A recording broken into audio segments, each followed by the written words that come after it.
One, two, three, four.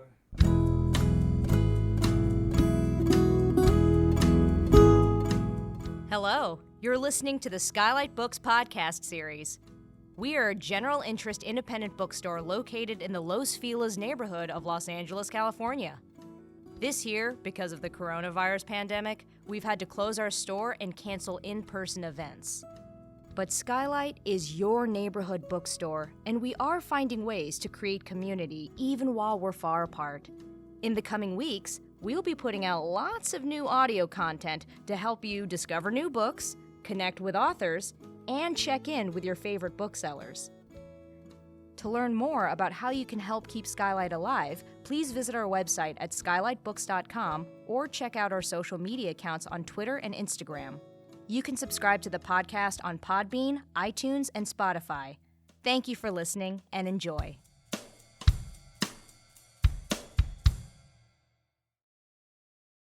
Hi, and welcome back to SKYLIT. This is the SKYLIT Books podcast, and I'm your host, Eve Nuno. SKYLIT Books is an independent bookstore located in the Los Feliz neighborhood of Los Angeles, California. We are open every day from 10 to 5 for curbside pickup and masked in-store browsing.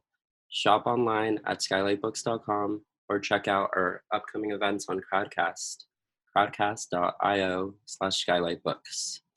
Today we have David Lazar. Is it David Lazar or Lazar?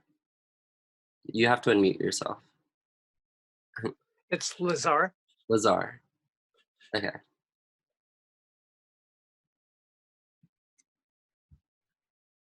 Today we have David Lazar reading from his latest book, CELESTE, HOLM Syndrome, in conversation with A.S. Hamrah. I'll read their bios, and then David will read a little bit from CELESTE, and then I'll let them take it away with the conversation. David Lazar is a professional. David Lazar is a professor at Columbia College, Chicago. He's the author of several books, including I'll Be Your Mirror, Essays and Aphorisms, Who's Afraid of Helen of Troy, An Essay on Love, Occasional Desire, Essays. He is the author of several books, including I'll Be Your Mirror, Essays and Aphorisms, Who's Afraid of Helen of Troy, An Essay of Love, and Occasional Desire, Essays. He is the founding editor of the literary magazine Hotel America, and CELESTE, HOLM Syndrome is his latest book. A.S. Hamrah is a writer living in Brooklyn, currently the film critic for The Baffler. He contributed a column on film to N+1 from 2008 to 2019, and his essays and reviews have appeared in Harper's, Book Forum, Cineast, and other publications. His first book, The Earth Dies Streaming, Film Writing, 2002 to 2018, was published by N+1 Books in 2018. If you could both unmute yourself. Yeah, thank you both for being here. Thank you, Eve. Thank you. Okay. I'll let you two take it away. Great, thanks. Well, I'm very pleased to be here talking to A.S. Hamrah, who I think is writing about film as well as anyone. And before I read just a few short passages from CELESTE, HOLM Syndrome, I just wanted to note that when Scott and I were talking yesterday in preparation for our talk today, we stumbled upon a wonderful little coincidence, and I'm a great fan of coincidences, which is that both of our fathers had customers who were in fact character actors that I talk about in the book. His father, Nina Folk in Connecticut, and my father, Martin Balsam, whom I wrote about in the book, which I thought was a rather charming coincidence. So I'm going to start by reading just a few short pieces from the essay called My Two Oscars on Wit and Melancholy, which is about the two Oscars being Oscar Levant and Oscar Wilde. And the epigraph of the essay is by Oscar Levant. Underneath this flabby exterior is an enormous lack of character. Oscar Levant is a melancholy figure full of barbed wit, self-loathing, and rhapsody in blue, which he performed more than any other 20th century pianist. You may not know who he is, though Jack Parr, who is one of the earliest hosts of The Tonight Show, used to go off the air after a time saying, "Good night, Oscar Levant, wherever you are." Jimmy Durante used to say, "Good night, Mrs. Calabash, wherever you are," and no one ever knew who she was, which he must have found disconcerting. Oscar Wilde you undoubtedly know, but you may think of him staring languidly into the camera, dressed as a dandy, self-pleased. I think of my two Oscars as trying to say the perfectly witty thing as a way of staying the melancholy that dare not speak its name. I think of wit as a stay against melancholy, a brief moment of verbal perfection before its self-immolation, time. Our attitude toward wit is, "What have you said for me lately?"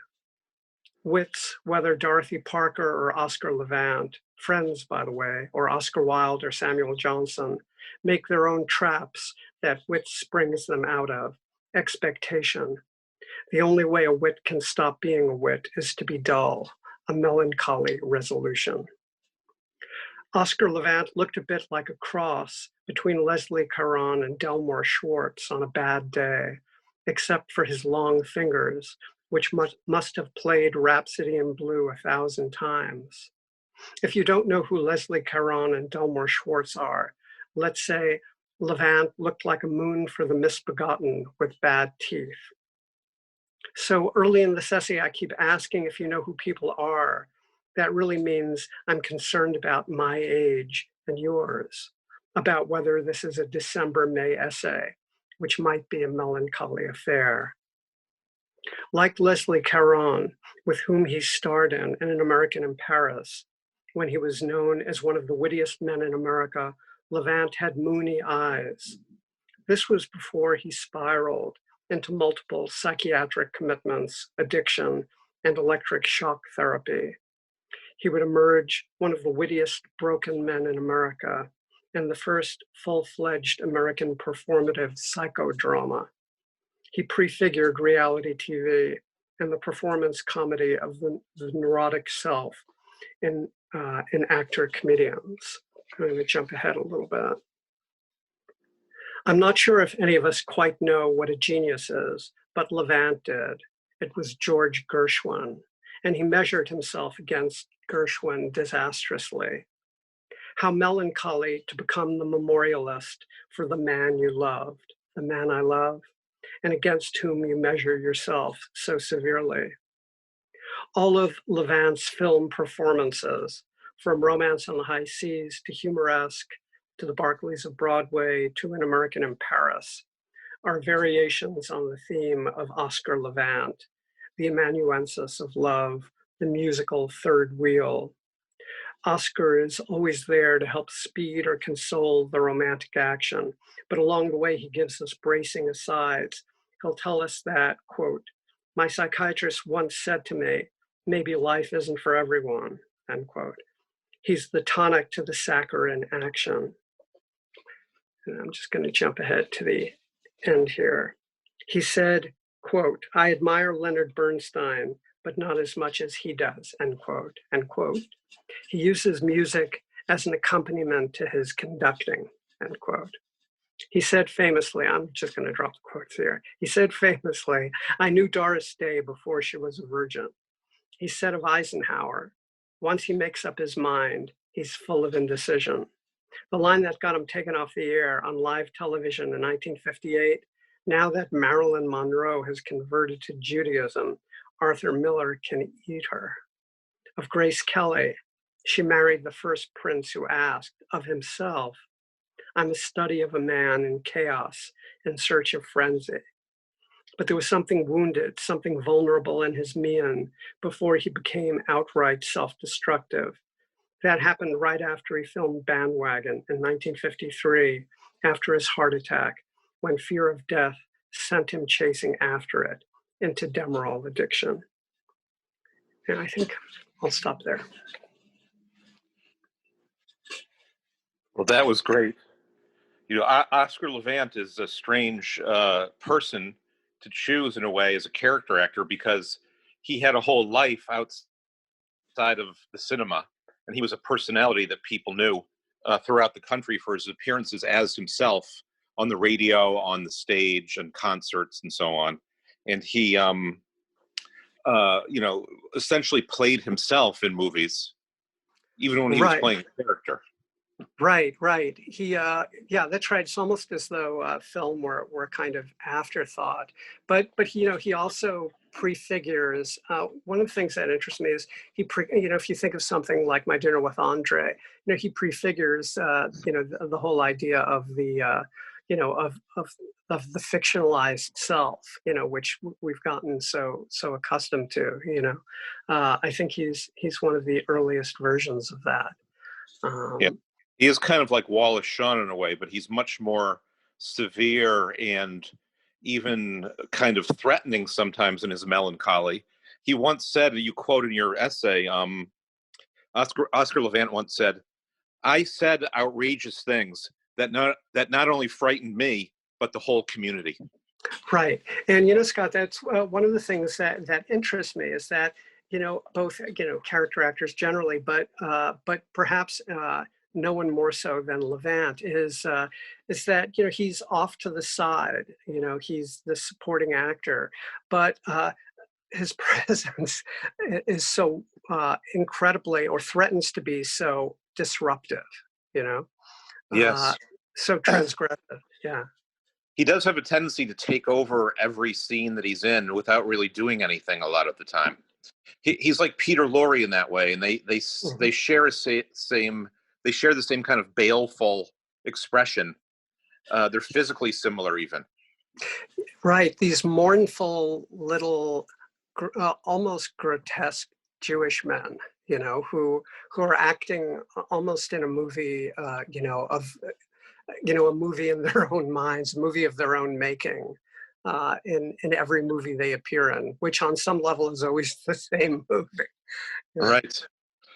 So, but in your book, when you define a character actor, you know, the type that Oscar Levant or Peter Lorre is really not what you had in mind, I don't think. Or you say there are two kinds of character actors. What are the two kinds that you? Right. Well, they epitomize, you know, a very extreme version of one, right, which is the character actor who has a readily identified persona, which they more or less bring from film to film, which someone like Franklin Pangborn, whom we were talking about yesterday, would bring from film to film. Someone whom the audiences could say, oh yes, there's that character actor who's going to perform that set of characteristics that they tend to do in every film. But then there's the character actor who's also just simply more actorly, who tends to disappear into a role, and more chameleon-like, and simply can play a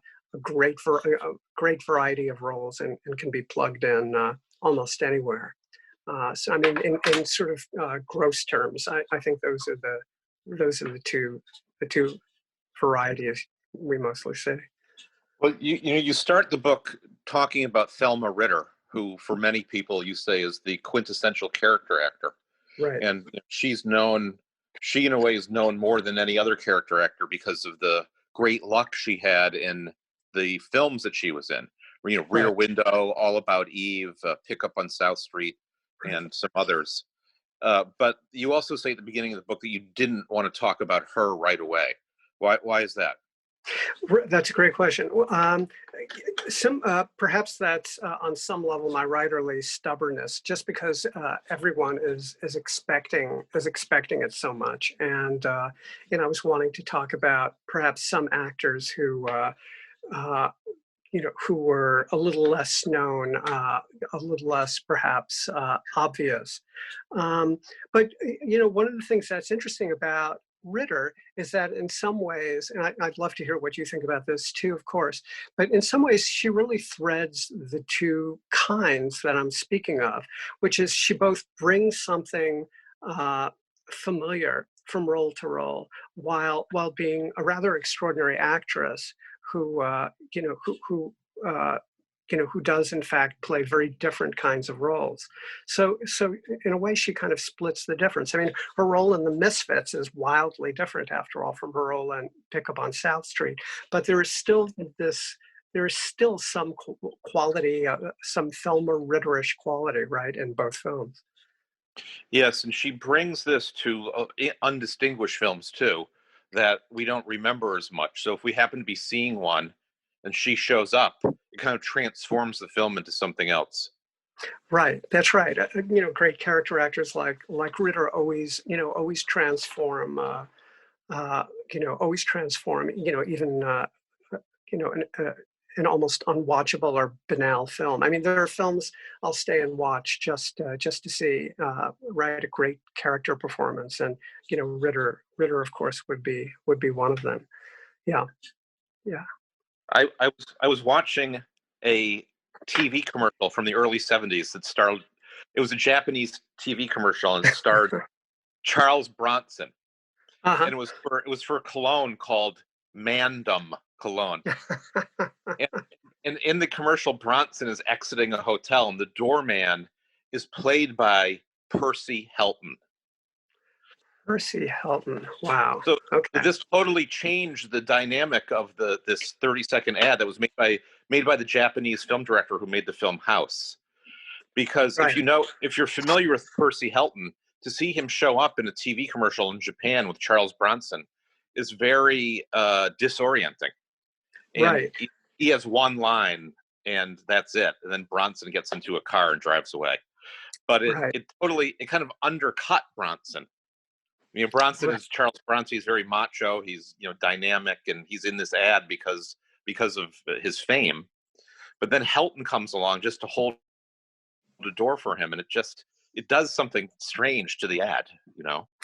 Right, yes, that's a great example. But I think character actors, in that sense, were frequently performing a kind of function for the leads, which is, I mean, the leads were always threatening, to be these, in the golden age, to be these versions of demigods, and character actors would frequently undercut them, right? Bring them, cut them down to size a little bit, mock them a little bit, and in that sense, humanize them, and well, ironically, make them even more appealing to the crowd. So I think that's a really familiar function of the character actor. Well, one thing kind of aligned with that in your book is that you talk a lot about women character actors and how they were often forced to play women who were either much older than they were themselves. Right. In the case of Nina Foch or Nina Foch, I'm not sure how to pronounce it properly. We always said Nina Foch in my house. Foch. But Nina Foch, is playing someone in American Paris with Gene Kelly and Leslie Caron and Oscar Levant, who is, supposed to be, I guess, older than she is, right, and therefore unsuitable for Gene Kelly, who ends up with this gammon figure played by Leslie Caron. And in your book, you talk about kind of the unfairness of these portrayals, that certain women were forced to play, and also that there's something about character actors that, they always seem older than the stars, even when they're not, right, even when they're the same age. Yeah. Well, the group of women, I talk about, are a group of women that I'm extremely fond of as performers, and I suppose I bonded with them, in several different ways when I was young too. Nina Foch, Eleanor Powell, Eve Arden, Celeste Holm, all of whom gave these wonderful performances, all of whom were fairly young. I mean, between, let's say 30 and 40. when they gave these wonderful performances in Sound of Music and American in Paris,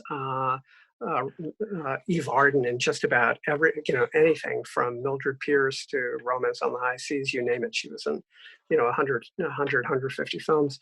All very charming, all very witty, all very sophisticated, and all invariably thrown over by the male leads, by Sinatra, by Gene Kelly, for ingenue, and as you say, in the case of Nina Foch, she was actually younger than Gene Kelly. Gene Kelly, trying to play young. I don't know about you, but it's. I've always found it extremely silly when actors try to play down their age. I mean, there are a million actors, from Gary Cooper to Fred Astaire, who at least does it with some grace.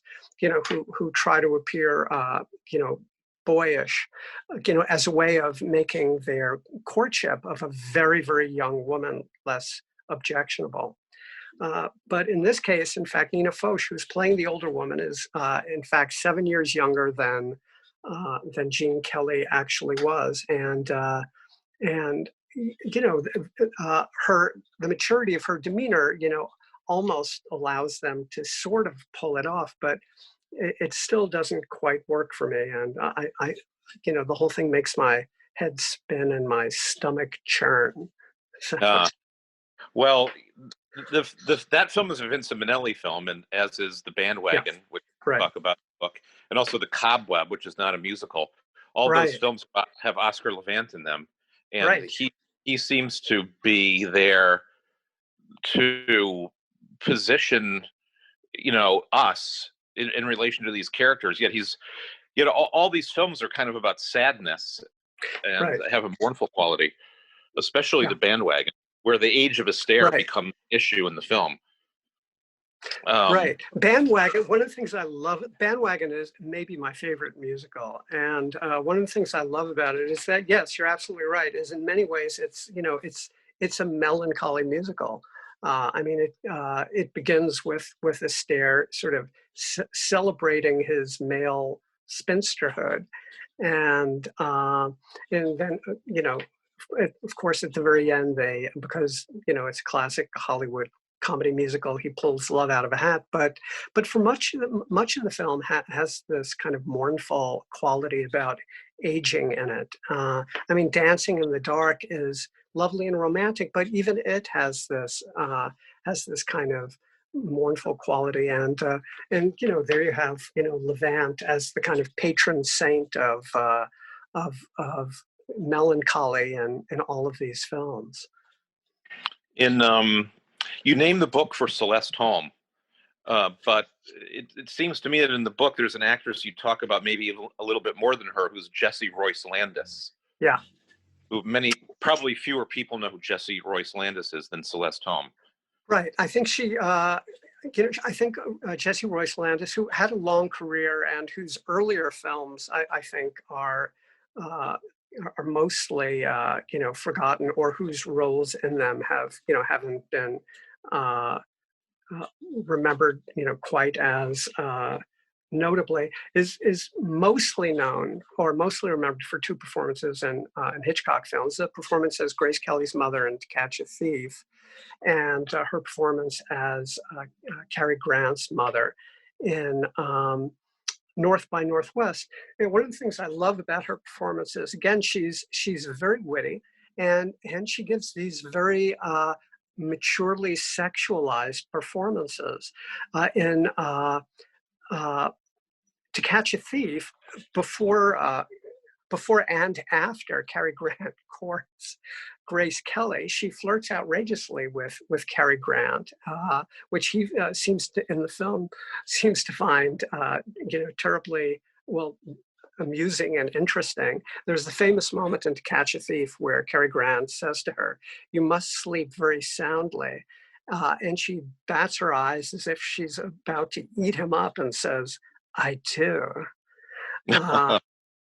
And of course, in North by Northwest, there's the classic Hitchcock Oedipal relationship between mother and son. But she pulls off both roles with such wit and panache that I think she has an exalted place in the Hitchcock canon as a woman who who holds her own with extraordinary dignity and comedy. Well, there's something about character actors that brings something extra special to even moments that don't really require any kind of actor. So there's a famous image in is it To Catch a Thief or North by Northwest, where Jesse Royce Landis puts out the cigarette and the fried egg. Right. That's To Catch a Thief. Yeah. Yes. Right. And any actor could have done that, but the fact that it's her is adds something to that image. That's like a key Hitchcock image in his films. This cigarette being pushed into this fried egg to put it out. Right. And, sorry, go ahead. No, you go ahead, please. Well, I was going to say, by using the same actors over and over, filmmakers in the period your book covers and today really add another dimension to their films. So a lot of film directors, including Hitchcock, but as you mentioned in your book, Preston Sturges had stock companies of actors that they used over and over again, and certain directors still do that today, like Christopher Guest, Wes Anderson, Christopher Mm-hmm. Guest, Coen Brothers. But right. But then the actors were not. Today, character actors are more like stars, and people fill their films with stars in the roles of character actors. So it's like the Love Boat almost sometimes. But right. A Preston Sturges film isn't like that, because even though the same people are seen again and again, we don't really have any knowledge of them outside of the films a lot of the time. And we don't really know their names. We just recognize them from film to film without knowing who they are. One of those actors you talk about in your book is Alan Bridge, who's in Preston Sturges films.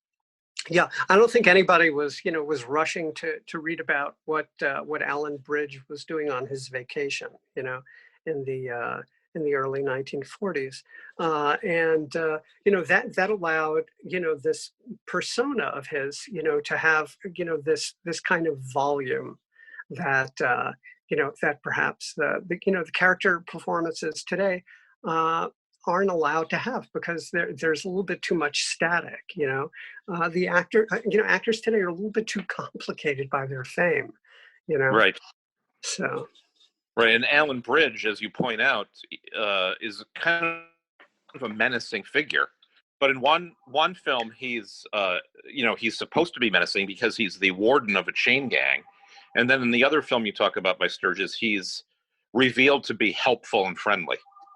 Right, and one of the things that makes his role in Miracle of Morgan's Creek, where he ends up being helpful, so moving, is that he undercuts his, as you say, he undercuts his own menace. He was a very imposing man, and tall, thin, sort of bent, and so when he softens, it's actually and towards the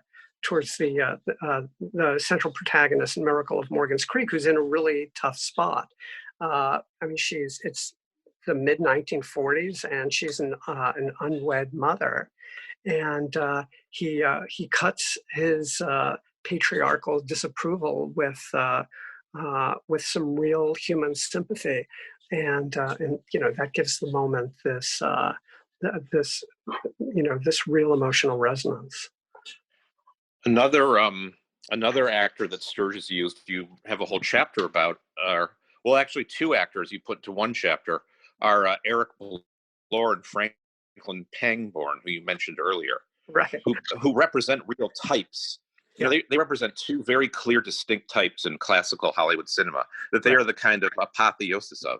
One is the deferential English butler who's also undercutting the hero, and the other is the kind of queer, assistant manager who's always exasperated. Right. Yeah. And, and to some extent, yes, as you put it, these types had been around for a long time. I mean, they're represented in silent film too. And in fact, there's a little bit of queerness in both types, I think. But Pangborn and Bloor were I think the epitome of the playing in both types, and in fact they played both types. What made both of them so special was they brought out all of the complications in both types. The fact that, yes, I mean, for example, in Pangborn's case, there was a sense of undercutting and deference,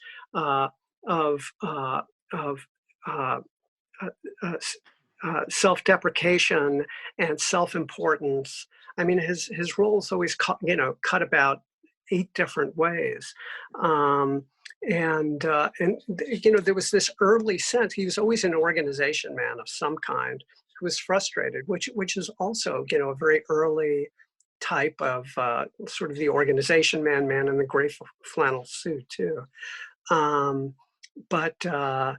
But he, to that he added the exaggerations of the early talkie actor, the great, facial exaggerations and that kind of thing. Plus with a certain kind of, there was something in his eyes though, that I always responded to, a certain kind of sadness in the eyes that muted all of the manic comic stuff. Well, Pangborn, by the 1950s, the organization man, as you mentioned, was kind of a heroic figure who was seen as someone struggling to get out of his, social anomie and be an individual. Whereas Pangborn is merely trapped in that role. He right. struggles against it, but there's no heroic sense to anything he does at all. He's merely frustrated and exasperated and annoyed. Right, that's right. And then part of that too is the fact that he's frequently talked about as, he's, I think, so clearly closeted that there's that sense in many of his films of someone who's just desperate to break out of, let's put many of his repressed roles. Let's put it that way. Right. Yeah. There's a whole chapter about an actor who's kind of more than a character actor, but less than a lead actor, who I think is a really great actor, and I love to see him whenever he shows up in movies, and that's Jack Carson. Yeah. Master of the double take. Yeah. Yes, and he was kind of a lead actor, but not really a lead actor. Right, that's right. Yeah, I was just going to say, now he's known more for his second lead or character parts than he was for any leads that he ever did. Right. The thing that was, I love watching Jack Carson. He actually had, as you point out, a really interesting career and could do a lot of stuff. He was a very good dramatic actor, in fact. Even though his role almost has a kind of light comic touch, he's very, very good in Mildred Pierce, one of his most famous roles. In other dramatic films too. Cat on a Hot Tin Roof, late in his career, straight yes. dramatic role. So he could act. On the other hand, he did all of these, these sort of goofy films with Dennis Morgan, in the 1940s. These goofy, boy films, and again, he's most well known for this kind of double takey, sort of shticky, hammy comedy stuff, but it's only one part of what he could do. So yeah, he was a sidekick. He was a light comic lead. He was a serious actor, and Hollywood just used him a lot. And well, he seems to me he's kind of a Jeff Daniels type. Uh-huh. But he's better in a sense than Jeff Daniels because he never has to be a good person. Right. And he's, as you point out in the book, he often plays shifty, untrustworthy people, salesman types, people on the make that are kind of transparent in their, in their striving. He never tries to be a good person in his roles, but we come to like him more because of that. Absolutely, and in fact, or will have an edge that cuts in several ways that we're just trying to figure out. One of my favorite moments in Carson's career is when he slugs James Mason in A Star Is Born. And I think most of the most of the audience probably read that moment sympathetically to James Mason. I always, whenever I watch it, I go, "Good for you, Jack Carson. What an asshole. He had it coming to him." He definitely deserves to be punched in that film, and that's kind of an interesting moment in that film because I don't know if remakes of A Star Is Born have the lead actor punched out like that. Right. But Carson died, relatively young, unfortunately. He did. Yeah, that's right. And it's always, there's always this kind of weird temporal, both poignance and sense of almost asymmetry when you read about somebody like Carson who bridged these different eras of Hollywood and made, a million films and died when they were 57, in 1962 or 64 or something like that. I think it's interesting that certain actors were willing to commit to playing characters that no one would ever really like that much, that in a sense they could never, at a certain point, they could never emerge from these roles. Right. So Carson plays the person. Yeah, he's always trying to sell the lead character some bill of goods. Yeah, that's right. Yeah. He was the character actor as salesman. But there's this as you very rightly point out, there's a kind of aspirational modesty in his career, which is that he takes these different roles. If you look at, if you just sort of chart his career, there's no clear sense at all of building towards something great. No. I mean, it's just this grab bag variety of doing a lot of different things, which actually I'm quite fond of. Well, there's something Carson always brings, even when he's kind of sleazy, like in Mildred Pierce. Right. He always brings some kind of poignance to his roles. Yeah. There's a sense of woundedness or disappointment, behind everything that he's doing. Yeah.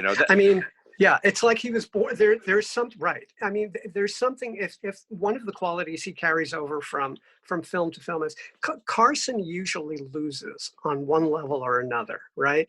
Sometimes it's in love, sometimes it's when he's scheming with Dennis Morgan, but he's like a born to lose character, and he telegraphs that, and that's part of the reason, or maybe a large part of the reason that we can like him when he's a jerk, is that we know he's not going to win, and we know on some level he knows he's not going to win, and that lets us like him.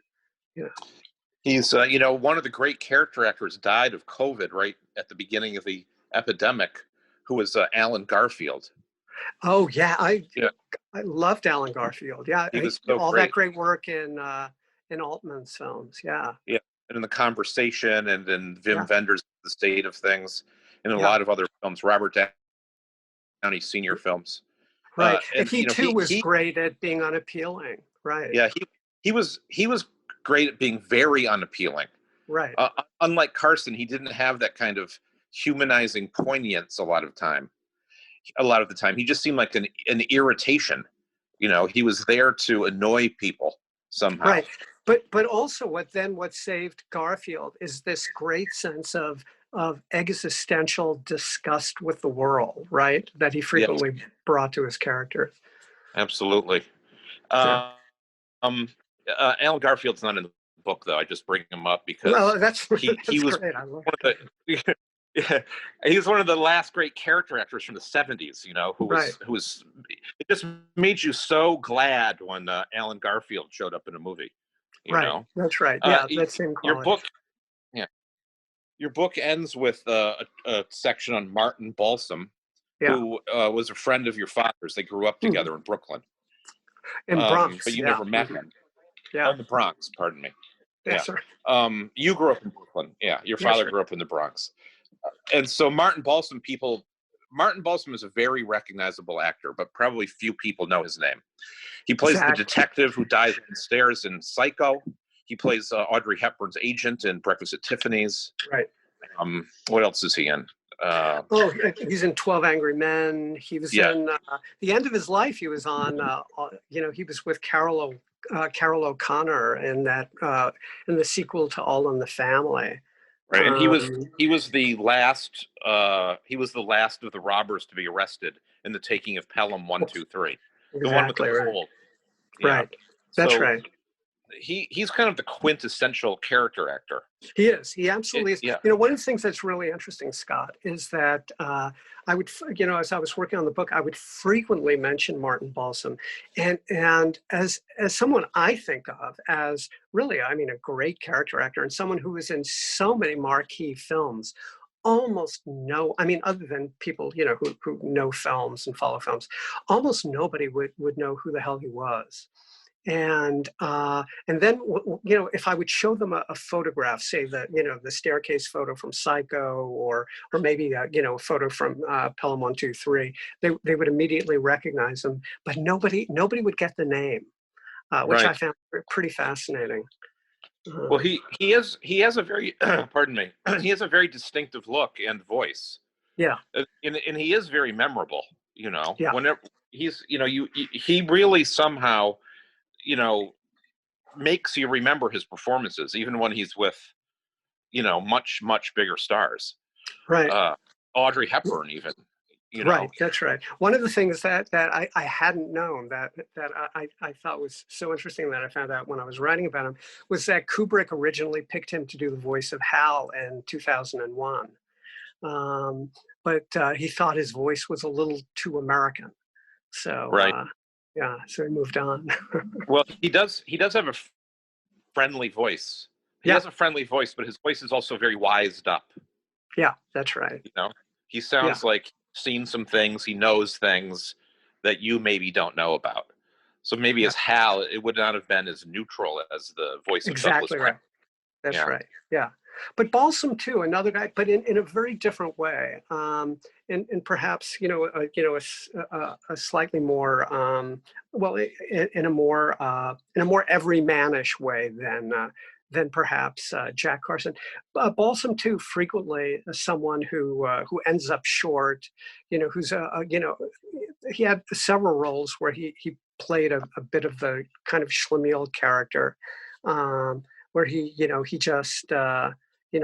just doesn't sort of have the goods, and but of sort of nearer to modern film character actors, I can't think of anyone who has more of that kind of everyman quality than Balsam did. Well, there's John C. Reilly. John C. Reilly, right. Who's, a lot of character actors in the classic era and today come from comedy. Right. But they end up not in comedy films sometimes, which adds so much to movies like Casablanca, or certain Howard Hawks films. Right, that's right. Some of which are comedies, but there was a demented quality to character actors in that era that you don't see as much now. Right. When someone like John C. Reilly shows up, it's present again. Yeah, that's right. Yeah. John C. Reilly. And when John C. Reilly shows up, that someone's going. It's all going to go over the cliff. Yeah, exactly. But as you point out, that's there in Lubitsch and so many early films too. Exactly. Right. So I don't know what have we gone over? You can cut this part out, Eve. Right. How are we doing, Eve? We're good. You could ask one more question if you want, and then I can come back in. Okay. Okay. Yeah. All right. I wanted to find out. So I wonder, David, why you chose Celeste Holm for the title of the book. Maybe you could Right. talk about that a little bit. Well, Celeste Holm is the play, of course. The rather obvious play in the title is to Stockholm syndrome, this feeling of being captive or captivated. I was playing around with that, and Celeste Holm, for me, always symbolized this kind of perfection of the urbane. Plus, she was simply a wonderful actress. She was a little bit like Eve Arden in that she could really snap a line. But even perhaps represented something a little bit more sophisticated, even in many of her performances. I always especially responded to her in Gentleman's Agreement, which has always, the ending of which always just confounded me. One of the actresses I talk about who are not chosen in favor of other sort of more ingenue-like actresses. That's really one of the worst. Gregory Peck's choice of Dorothy McGuire, who actually I think won the Academy Award for Best Supporting Actress for Gentleman's Agreement. Dorothy McGuire. Dorothy McGuire won an Oscar for that? Or Celeste Holm? No, I think. Oh wait. I don't know. I'm not sure either. I mean, I just surprised that Dorothy McGuire would have won an Oscar for that. She was not. I'll have to check. I think she might have actually. I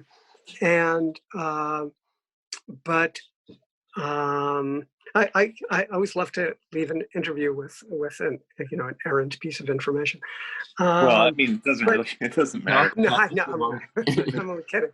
But it's a really terrible choice, and because Celeste Holm is actually kind of perfect in Gentleman's Agreement. I mean, she has this wonderful banter with John Garfield, one of my favorite actors in the world, and this wonderful sympathy towards Gregory Peck. She's perfectly placed. She's fashionable. She's she's staunchly anti-prejudiced. I mean, she's sort of everything, and it represents this sense that you can be absolutely perfect and it's still not good enough. And the film completely lacks a sense of irony about that, Right. And so, among his many other black marks, Elia Kazan's always had a big black one in my book for that. So, and then of course, all of her other great performances, All About Eve, etc. So. Right, she's oftentimes the best friend in movies. Yeah, that's right. Which is Eddie Davis' friend in All About Eve. Exactly. The sidekick is just one of the classic roles of the character actor. Right. Exactly. Well, that's your book is really, all the actors you discuss in it are so interesting, and the way you relate it to your own life and your family, I guess, is something we don't have time to talk about now. But that's a very interesting aspect of the book that I think any film fan can understand, because one kind of marks one's life in terms of when you saw certain films in your life. Well, thank you, Scott. I wanted to mention again that your book, The Earth Dies Streaming, is just such a wonderful collection of reviews and mini essays that it was a pure delight to read. Well, thank you. I appreciate that. It's great to talk to you today. You too, Scott. Thank you both for this conversation. It was great. For our listeners, you could buy Celeste Holm Syndrome on our website or in store. Earth Dies Streaming as well. Some quotes that I really enjoyed: that actors today are a little bit too complicated by their fame. Yeah. And I love the concept of being great at being unappealing. It seems something to strive for. Do you two have any last words before we go? I think, I was just grateful for the chance to talk so much about movies. There are a few things I like talking about more. It's I think people should go out and watch one of the movies we talked about today and look at the character actors, not the leads, see how that changes it for them. Yeah. Something like Mildred Pierce, especially. Yeah, watch a film and just watch the way the character actors, are fit into the scene. I mean, just spend the movie watching the character actors, as Scott suggests. It's a lot of fun. Very, very revealing. Okay, everyone, do your research. Okay, thank you both. Thank you, Ian. Thank you for listening to the Skylight Books podcast series. Please don't forget to visit our website at skylightbooks.com and make sure to follow us on Twitter and Instagram. Also, don't forget to subscribe to this podcast for more author talks and bookseller conversations. You can find us on Podbean, iTunes, and Spotify. Stay safe and healthy, and we hope to see you back in our store soon. I see